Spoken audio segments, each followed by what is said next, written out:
Doctor Mohammad Yunus লোকটাকে চাই মনে করে, অনেকে লাফাচ্ছে যে ওর কি, আপনি কি বোঝেন, ওর খুঁটি কোন জায়গায় বাঁধা, ওর পেছনে কোন দেওয়াল আছে আপনি টের পাচ্ছেন?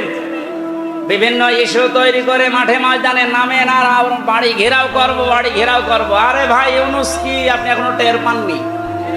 আমার এই যে মোবাইলটা কালকে আদালত দিয়েছে 3 বছর পরে, এ মোবাইলে যদি কল আসে সর্বোচ্চ তারেক জিয়ার পিএস অপু ভাই থেকে কল আসবে, এর চাইতে উপর থেকে আর আসবে না। উনি আমার সাথে 3 বছর জেলে ছিল, একটা পরিচয় আছে।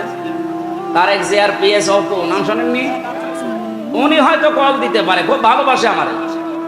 আর ডাক্তার ইউনূসের মোবাইলে কল আসে একেবারে বারাক ওবামা, জো বাইডেন থেকে, শি জিনপিং থেকে। আপনি টের পান? আন্দাজে লাফান। আনসারের নাম নিয়ে লাভ দিয়েছিলেন, পিটিয়ে মানুষ ঘরে ঢুকিয়েছে। ওদের যে চরিত্র দেখবেন কিছুদিন পরে এই রাজবাড়ি গোয়ালন্দ ঘাটের এই বেশ্যাদেরকেও রাস্তায় নামাবে। ওরা এটাই চালাচ্ছে এখন, কিচ্ছু ছিড়তে পারবেন না। আমারে যখন প্রথম সে 11 সালে 10 সালে গ্রেফতার করে, আমি সুদের বিরুদ্ধে কথা বলেছিলাম, তাই মসজিদ থেকে ধরে নিয়ে গেল যে উনি শিবির করে, শিবিরের ক্যাডার, রক কেটে বেড়ায়। আমার ওসি সাহেব নিয়ে গেল, প্রথমে যে আয়াতটা ধরছে যে কুলিল্লাহুম্মা মালিকাল মুলকি তুতিল মুলকা মান তাশা ওয়া তানজিউল মুলকা মিম্মান তাশা ইলা আখির আয়াত।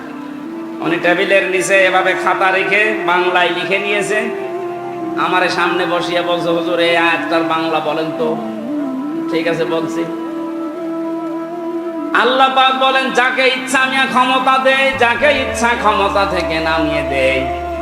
এতটুকু বলার পরে বলছে, হুজুর দাঁড়ান, যা বললেন এটা ঠিক আছে, হ্যাঁ এটাই তো কোরআনের অর্থ।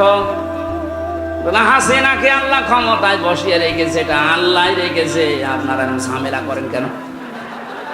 কোথায় টান দিয়েছে, দিয়েছে, কত বড় মুফাসসির।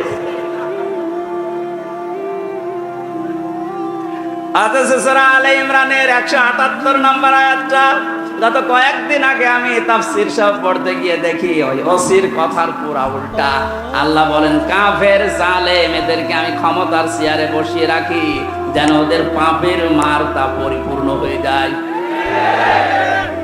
পাপ যখন একেবারে পরিপূর্ণ হয়ে যায়, তখন আর ভালো হওয়ার নিয়ত থাকলে ওরে আমি আর সুযোগ দেই না, যেমন ফেরাউনকে দেইনি। তখন আমি কি করি? ওদের জন্য যন্ত্রণাদায়ক এবং অপমানজনক একটা শাস্তির ব্যবস্থা করি। আমার মনে হচ্ছে পৃথিবীতে আল্লাহ যদি কিছু নাও দেখায়, ইনুর সাথে যা দেখাইলো আমার জীবন ধন্য হয়ে গেছে। এই শয়তান আমার এমপি থাকাকালীন কুষ্টিয়ায় ঢুকতে দিত না, তো শিবির করে ও ঢুকতে পারবে না। এই যে হানিফ, আমার চাচা, নিজের চাচা আমারে দাওয়াত দিয়েছে খাওয়ার জন্যে, যদিও সে আওয়ামী লীগের চেয়ারম্যান। আমি খাবার খেতে গেছি, উপর থেকে ওরে কল দিয়েছে, হামসাকে কেন আনলেন? বলো আমার ভাইয়ের ছেলে ভাতিজা, ওরে ডাক দেবো না। না, আওয়ামী লীগ করলে কোন শিবির জামাতের লোককে বাড়িতে খাওয়ানো যাবে না। আপনি কোথায় পৌঁছিয়েছিলেন? আপনার এই কারণেই তো আল্লাহ এত নিচে নামিয়েছে। এখন কুষ্টিয়ার বর্তমান যে অবস্থা, কান খাড়া করে শোনেন খুলনার বিভাগের মানুষেরা, কুষ্টিয়া আমাদের শেষ জেলা, এই বিভাগের যা করেছে আমি যতটুকু দেখতে পাচ্ছি এখন কুষ্টিয়ায়, এই যে 2 জনের নাম বললাম, এরা যদি একা একা বের হতে চায়, মানুষ পিটিয়ে মেরে ফেলবে। পুলিশ নিয়ে বের হয়েছিল আদালতে, তাও মানুষ ডিম নিয়েছে, লাথি দিয়েছে। আর একা একা থাকলে মানিকের মতো বিসি কেটে নেবে।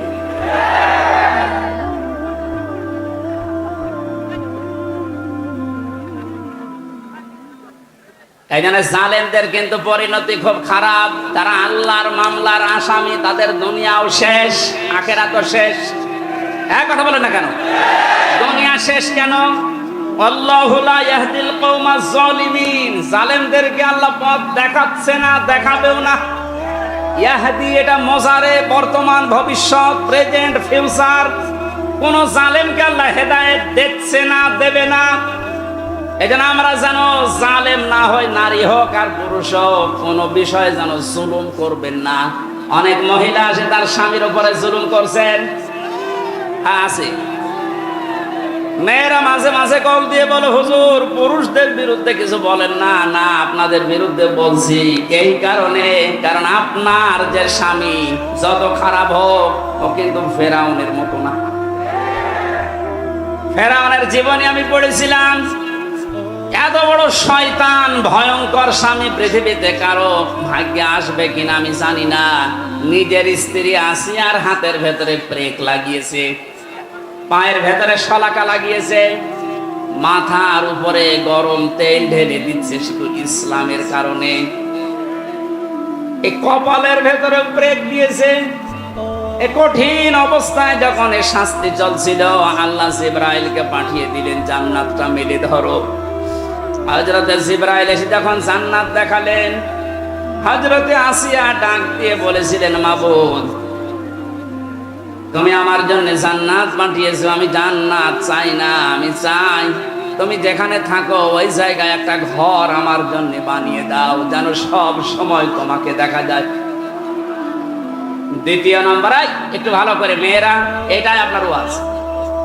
দ্বিতীয় নম্বর তিনি বলেছিলেন, অনাজ্জিনি মিন ফিরআউনা ওয়া আমালিহি ওয়া নাজ্জিনি মিনাল কওমিজ যালিমিন। সূরা তাহরিমের 12 নম্বর আয়াত। হযরতে আসিয়া বলেছিলেন, মাবুদ আমার স্বামী আমার উপর যে অত্যাচার জুলুম করছে, লোকজন দিয়ে নিজেও দেখতেছে, তুমি এই জুলুম অত্যাচার থেকে আমাকে বাঁচাও, কিন্তু আমার স্বামীর উপরে তুমি গজব দিও না। ও বাংলার মা বোনেরা, আমি আপনাদেরকে ভালোবাসি, কারণ যে 4টা কারণ না মানলে মেয়েরা জাহান্নামে যাবে, তার 3 নম্বরে এইটা।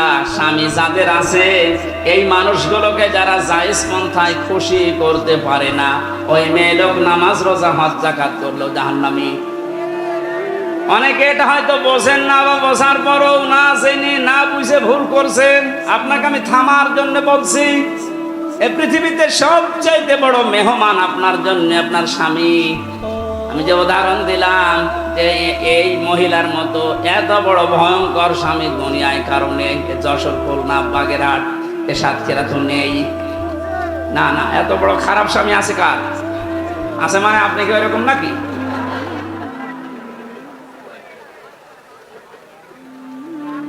এত বড় শাস্তি দেওয়ার পরেও তিনি যদি বরদোয়া না দেন স্বামীর জন্য, আর আপনার একটা সাবান কম হয়ে গেলে, শাড়ি কম হলে আপনি বরদোয়া দেন। স্বামীর বাড়িতে এসে যে কষ্ট স্বীকার করছেন, মনে করবেন আমার সাদগা দেওয়ার সওয়াব হচ্ছে প্রতিনিয়ত। এখানে যে সমস্ত মা বোনেরা স্বামীর বাড়িতে অত্যাচার, জুলুম, নির্যাতনের শিকার হয়ে আছেন, আপনার কিন্তু প্লাস পয়েন্ট, আপনি জান্নাতের দিকে এগিয়ে যাচ্ছেন। মাঝখান থেকে ফেরাউন মার্কা যদি আপনার ওই স্বামীটা হয়, ও জাহান্নামের দিকে এগিয়ে যাচ্ছে। বলেন নাউজুবিল্লাহ। এই জন্য আমার স্ত্রীর দ্বারা যেন স্বামী জুলুমের শিকার না হয়, স্বামীর দ্বারা কোনো স্ত্রী যেন জুলুমের শিকার না হয়। জুলুম এত বড় মারাত্মক একটা অপরাধ। আর জুলুমু যুলুমাতুন ইয়াউমাল কিয়ামাহ।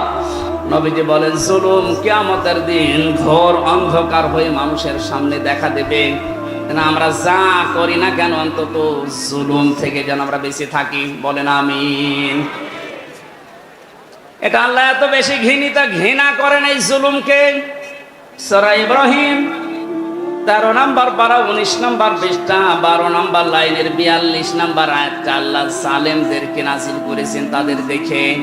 আলা তাহসাবান্নাল্লাহা গাফিলান আম্মা ইয়ামালুজ যালিমুন। রব্বুল আলামিন বলেন, নবী আপনি কি মনে করেন যে জালেমদের সম্পর্কে আমি কোনো খোঁজ খবর রাখি না? আমি সব চাইতে বেশি খোঁজ রাখি জালেমদের কাজের উপরে। এই জন্য জালেম বিদায় নিয়েছে। কিয়ামত পর্যন্ত এই দেশের এই চেয়ারে যেন কোনো জালেম বসতে না পারে, সে ব্যবস্থা আমাদের এখনই করা লাগবে। আমার কথার অর্থ যদি না বুঝে থাকেন, ঝড়ি কোদাল নিয়ে আসেন। কথা বুঝতেছেন? পৃথিবীতে কোনো জালেম জানোয়ার চেয়ারে আসতে না পারে সে ব্যবস্থা